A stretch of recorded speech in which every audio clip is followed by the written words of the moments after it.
in light of the coronavirus crisis that is going on around the world, and specifically for this episode, the sporting world, we're going to talk about the NCAA's decision to not suspend or postpone the Division I tournament, but they elected to cancel the tournament entirely, which leaves some seniors in a bit of an obscure place, especially given that they may not be able to return next year in an attempt to win the national title. So I have Roman with me here today to discuss this.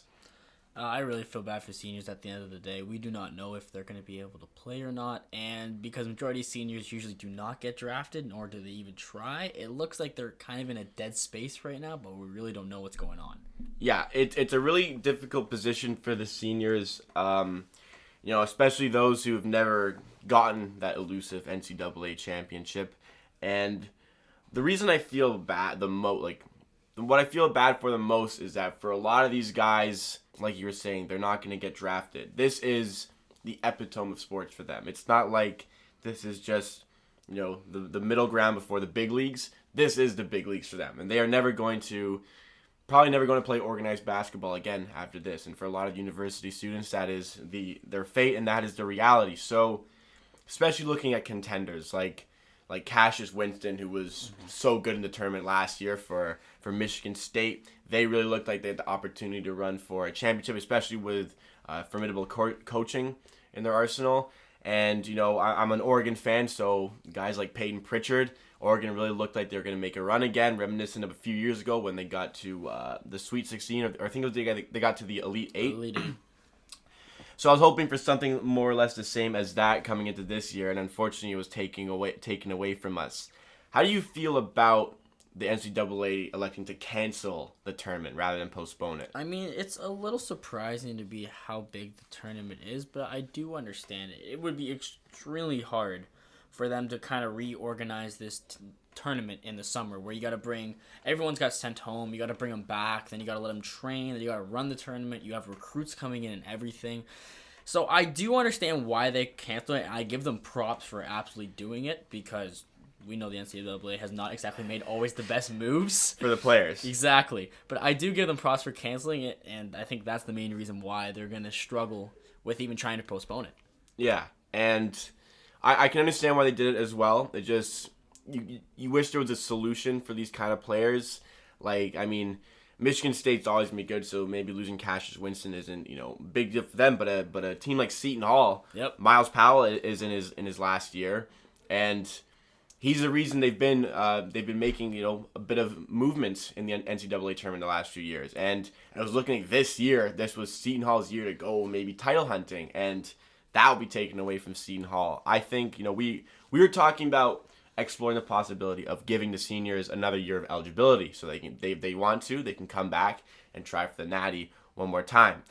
From what you've told me before, is that the NCAA is elected to allow spring athletes for spring sports. They're thinking of spring sports particularly, but I'm not 100% sure basketball falls under. I'm pretty sure basketball falls under a winter sport technically. So they would allow spring sport athletes to return for another year of eligibility, but we don't think that this will be involved for basketball, which, seeing as you play for the national championships, like the tournament, people, how many people are really watching every single regular season game compared to the national championship? It's microscopic, microscopic compared to the March Madness tournament. So you really feel for these players. I really feel for the seniors, where this is it for basketball.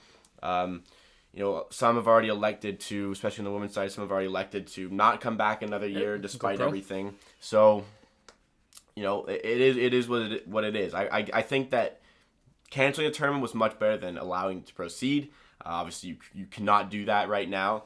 Some sports are continuing without fans, but that I don't think that would really work. There's not many left. Yeah, the really ones I'm thinking of is WWE. They're still going without fans, which is an abomination to say the least.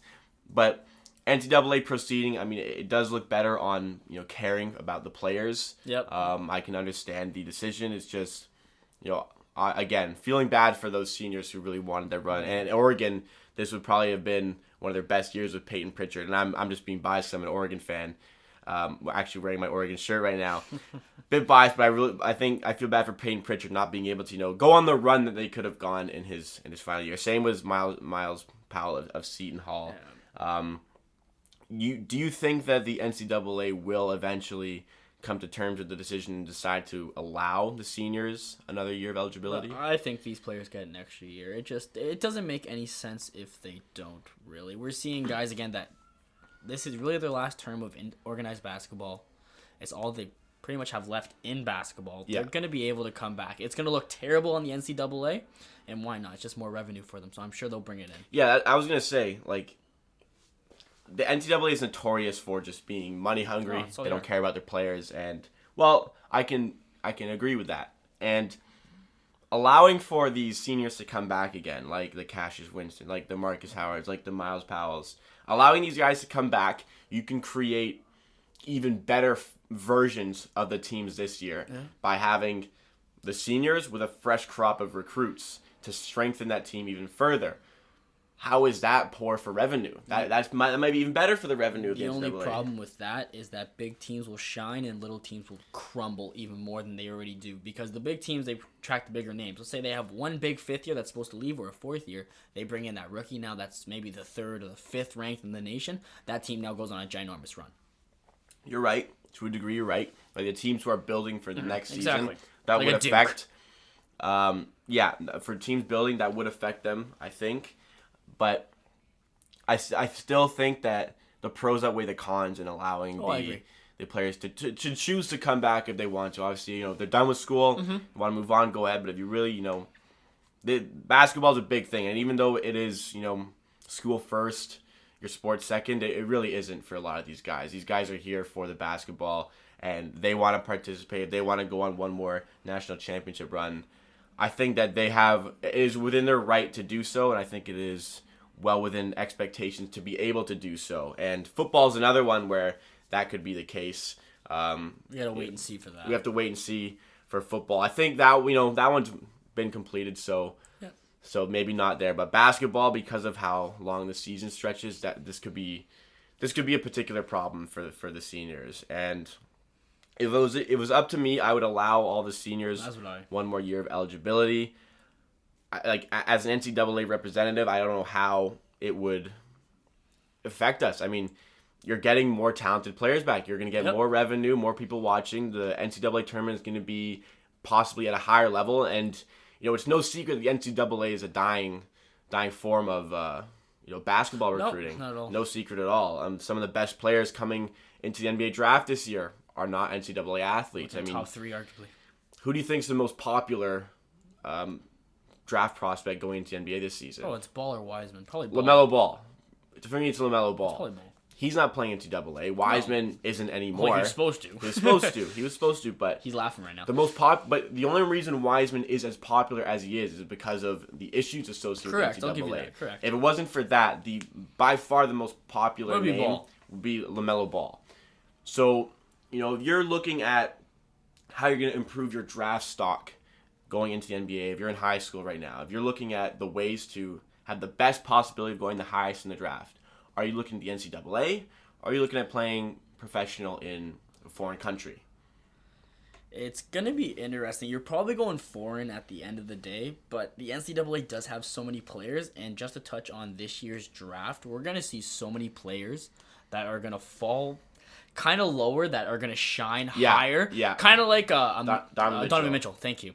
We're going to see about, I think, 5 or 6 of those. We're going to see a lot of bust and a lot of players that get maybe picked around 15th to 17th that absolutely shine. Yeah, it's no secret that, the regular season is just a warm-up for the tournament, and that's where the real scouting takes place. You can shine all regular season, but if you're not performing in the tournament, then, your stock is going to fall. And if you didn't really perform in the regular season, but you have an insane March Madness. We've seen many players. Look at Mo Wagner for an example. Yeah, Mo Wagner from Michigan was a tank in the tournament. Got himself drafted and hasn't really flourished in the NBA at all, really. Exactly. So there's a lot of players like we're gonna see, the people that did their homework and did their scouting in the regular season are gonna come out on top in this NBA draft, and we could see some teams known for their scouting like the Torontos, San Antonio, like the Miamis, like the San Antonio Spurs.